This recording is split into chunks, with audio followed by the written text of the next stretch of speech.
Hi hello నమస్తే, welcome back to Suman TV. ప్రస్తుతం స్టూడియోలో ఉన్నారు వైస్ ప్రెసిడెంట్ ఆఫ్ సెల్బే కృష్ణప్రసాద్ గారు. సార్తో మాట్లాడదాం. నమస్తే సార్. నమస్తే నవీన గారు. వన్ డే ఉంది మనకి, August 15, 78th ఇండిపెండెన్స్ సెలబ్రేట్ చేసుకోబోతున్నాం మనం. సో మరి దాని గురించి మాట్లాడుకుంటే ఎలా ఉన్నాం మనము? 78 years కంప్లీట్ అయిపోతున్నాయి మనకి ఫ్రీడమ్ వచ్చి.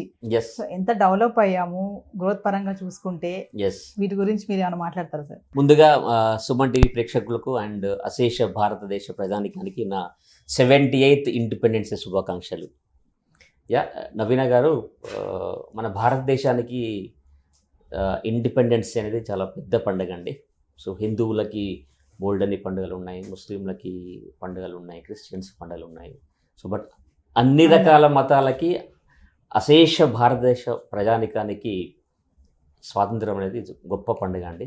So it's really happy moment and డెఫినెట్గా it's a great achievement. Okay, so 78th independence day.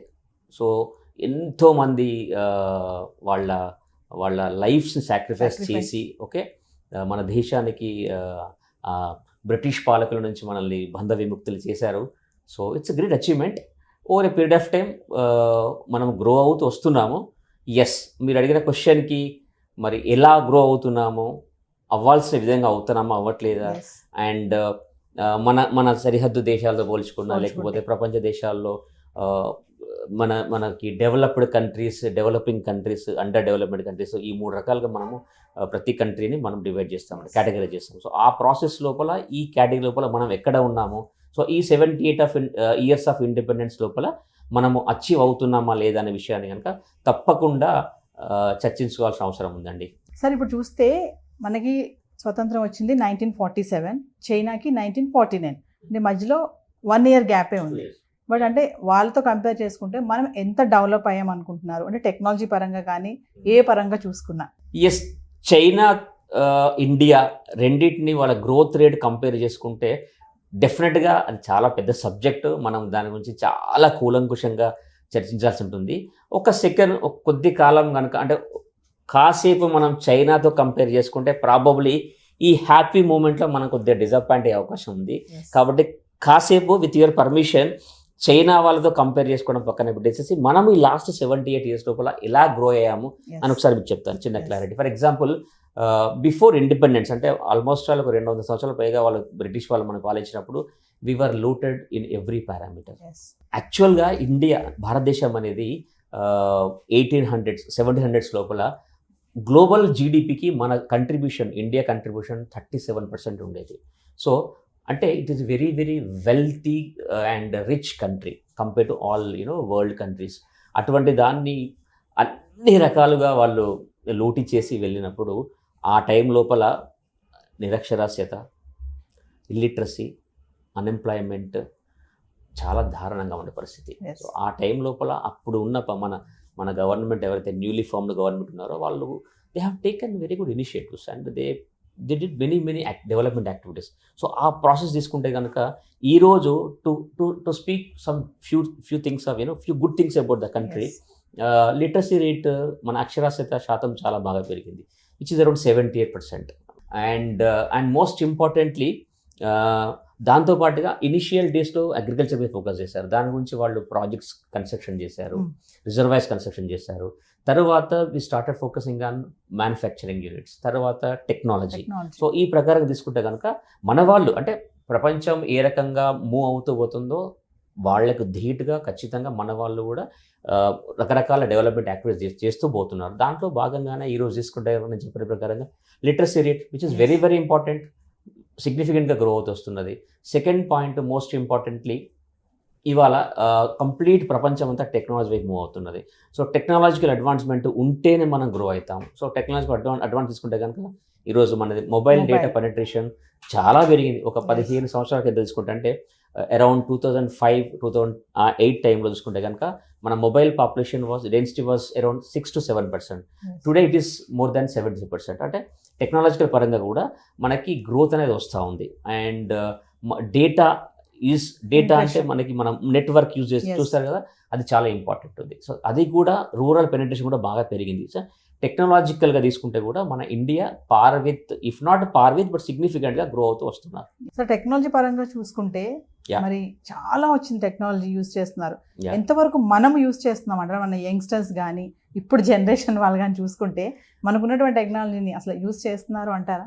So technology అంటే చాలా బ్రాడ్ సెన్స్లో మనం దాన్ని అనలైజ్ చేయాల్సి ఉంటుంది. జనరల్గా ఒక కామన్ మ్యాన్ ఆలోచన విధానం ఏముంటుంది, టెక్నాలజీ అంటే ఒక మొబైల్ హ్యాండ్సెట్ ఏమో అనుకుంటారు. నా చేతిలో ఒక మొబైల్ హ్యాండ్సెట్ ఉంది, సో అది టెక్నాలజీ అనుకుంటారు. టెక్నాలజీ ఇన్ ఎవ్రీ ఆస్పెక్ట్లో, ఫర్ ఎగ్జాంపుల్ తీసుకుంటే కనుక అగ్రికల్చర్ ఉందండి. అగ్రికల్చర్ కూడా ఇవాళ టెక్నాలజీ ఇన్ఫ్లుయెన్స్ చేస్తున్నది. మనకి అంటే మనకి రాబడి అంటే దిగుబడి అంటారు. ఆ దిగుబడి సంవత్సరానికి 2 పంటలు తీస్తామా, 3 పంటలు తీస్తామా, ఇది కేవలం సాయిల్ యొక్క క్వాలిటీ కాకుండా, ఫార్మర్ యొక్క కేపబిలిటీస్, స్కిల్స్ కాకుండా, technology is going to play vital role to increase the yield of the agriculture. So దాంట్లో మనం పరిశీలించాల్సి వస్తుంది. నెక్స్ట్ హెల్త్ ఒకప్పుడు మనకి మన నాటు వైద్యాలను ఉండేది, అండ్ వెరీ వరల్డ్ యాక్సెప్టెడ్ ఆయుర్వేదం ఉంది, హోమియోపతి ఉంది, అలోపతి ఉంది. సో వైద్యంలో అంటే మన హెల్త్ రిలేటెడ్లో కూడా టెక్నాలజీ ఏ రూపంగా ఉపయోగపడుతున్నది అంటే ఒక మనిషికి ఎటువంటి వ్యాధులు వస్తున్నాయి, ఎటువంటి డిసీజ్ వస్తున్నాయి, వాటిని ఐడెంటిఫై చేయడం, వాటిని డయాగ్నోస్ చేయడము, అట్ ద సేమ్ టైం వాటికి సంబంధించిన ట్రీట్మెంట్కి కూడా technology. Similar if you take ఎడ్యుకేషన్లో కూడా టెక్నాలజీ ఉండబోతుంది. ఒకప్పుడు మనము మామూలు టెక్స్ట్ బుక్స్ వాడేవాళ్ళం, ఇవాళ డిజిటల్ ప్లాట్ఫామ్ చదువుతున్నారు. అంటే టెక్నాలజీ అనే దాన్ని మనం ఒక రంగానికి పరిమితం చేయలేము.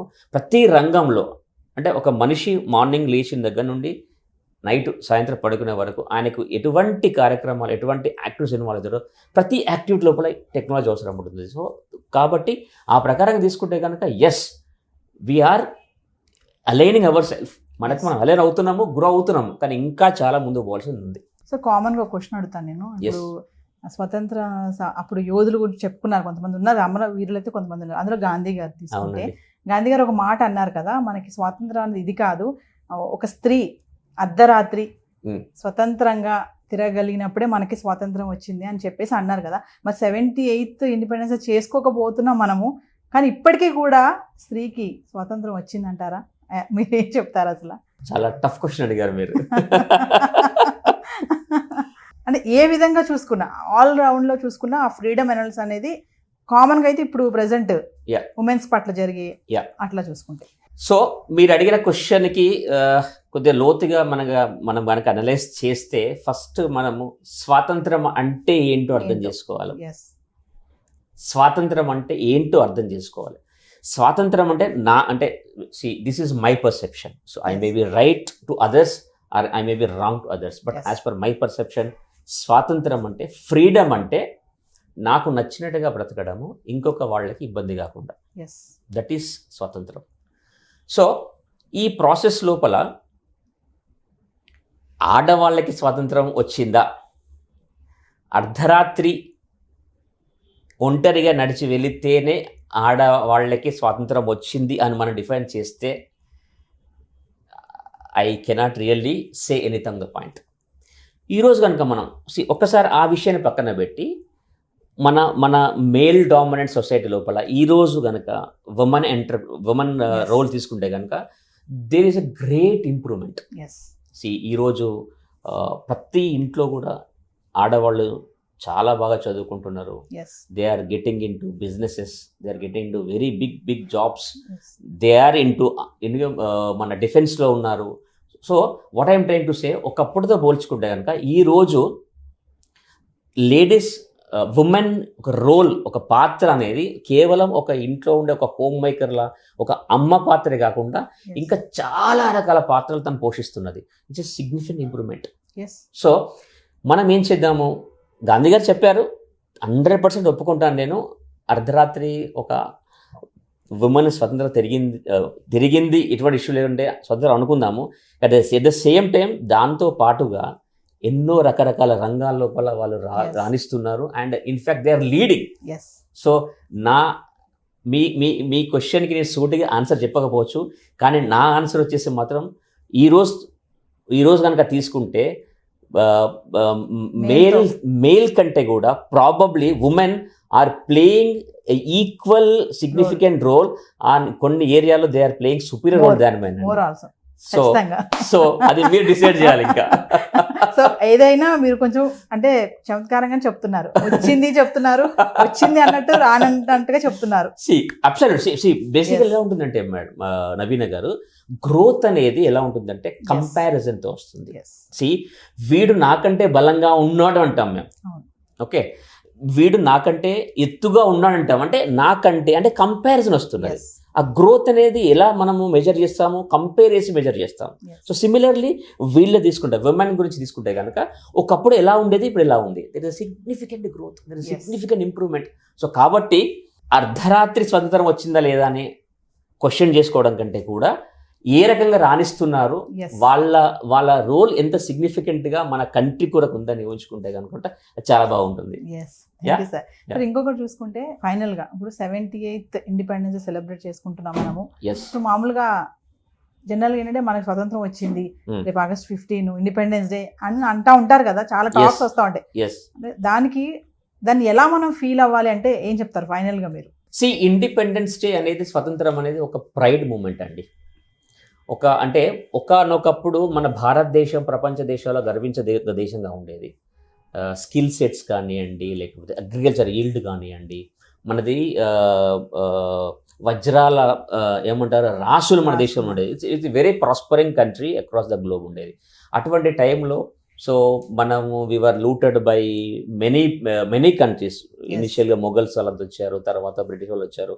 సో వీళ్ళందరి నుంచి కూడా మన వాళ్ళు ఫైట్ చేసి no, we want to bring back our the prosperity back అని చెప్పేసి మనం అంత కష్టపడి చేసినప్పుడు, సో ఇది ఒక తప్పకుండా గొప్ప మూమెంట్ అండి, గొప్ప సమయం కూడా. సో నా ఉద్దేశం ఏంటంటే ఇక్కడ we should feel proud of this. అంటే మనం ఈరోజు అంత గొప్పగా సాధించుకున్నందుకు తప్పకుండా ప్రౌడ్గా ఫీల్ అవుదాము.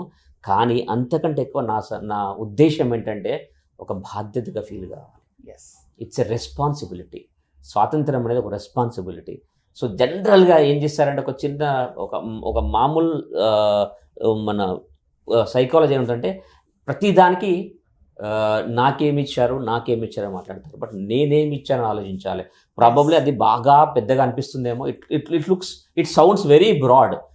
నార్మల్ లాంగ్వేజ్లో మాట్లాడుతూ కనుక when I said freedom is a responsibility అంటే నేను వెళ్ళి మనం చేయలేని పనులు చేద్దాం అనట్లేదు, కానీ మనకి ఒక స్టూడెంట్కి, ఒక ఫ్యామిలీ మెంబర్కి, ఒక కంపెనీ ఎంప్లాయీకి, ప్రతి ఒక్క వ్యక్తికి, ప్రతి ఒక్క పర్సన్కి కొన్ని ప్రిస్క్రైబ్డ్ డిఫైన్డ్ రెస్పాన్సిబిలిటీస్ ఉంటాయి. ఆ రెస్పాన్సిబిలిటీస్ని మనం ఏ రోజు కూడా నెగ్లెక్ట్ చేయకుండా ఆ రెస్పాన్సిబిలిటీస్ కనుక మనం ఫుల్ఫిల్ చేస్తే మన ఇండియాకి మనం కంట్రిబ్యూట్ చేస్తున్నట్టే. So as you rightly asked, it's very good question అండి. Freedom is a responsibility. Similarly, every citizen of the country has the defined responsibilities. మనం చదువుకున్నాం చిన్నప్పుడు ఆదేశ సూత్రాలు అని చెప్పేసి ఉంటాయి మనకు సోషల్లో. సో ఆ రెస్పాన్సిబిలిటీస్ ఏమన్నాయో వాటిని మనము తూచా తప్పకుండా కనుక ఫుల్ఫిల్ చేస్తే that is the greatest contribution for the countries growth. Thank you, sir. Thank you.